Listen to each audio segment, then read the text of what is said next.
In 1968, an espionage mission straight out of GTA was started by the CIA, codenamed Project Aurorian, which involved a billionaire, a 600-foot ship, a massive claw, and a sunken Soviet nuclear submarine. In the Pacific Ocean, a submarine by the name of K-129 went missing without explanation somewhere in the Pacific Ocean, at a time when the Americans and the Soviets prowl the open seas with their nuclear weapons aboard, preparing for a potential nuclear war that never occurred. Reports for why the submarine sunk are conflicting, with some saying mechanical failure, while the Soviets for some time suspected the Americans of foul play. After 2 months, the Soviets abandoned the search for the sunken nuclear submarine with all its contents and inhabitants on board, leaving the Americans with an opportunity to retrieve the submarine for themselves, as they had recently used Air Force technology to locate 2 of its own sunken submarines.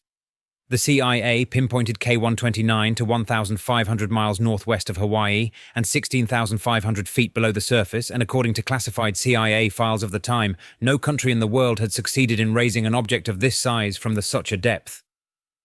There was internal deliberation amongst the intelligence community about the cost-to-reward ratio of such an expensive and risky undertaking, despite the tantalizing information that could be recovered with the submarine.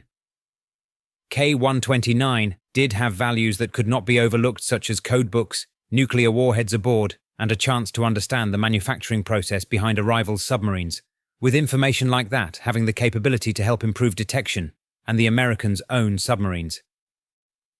There were several brainstormed ideas by the CIA in search of improbable ways of recovering thy submarine. One idea we know that was discussed was to generate gas on the ocean floor to buoy the submarine to the surface, but the CIA instead settled on using a giant claw that would grab the submarine and pull it onto the moonpole belly of a giant ship.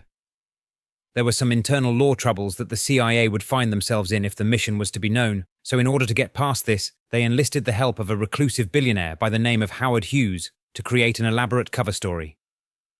The aviation mogul lent his imprimatur to the construction of the 618-foot-long ship, to be named the Hughes Glamour Explorer, advertised as a deep-sea mining research vessel. In 1972, they even had a champagne christening ceremony and a fabricated press release celebrating the ship. Meanwhile, a team built the Claw in a gargantum floating barge called HMB-1 in Redwood City.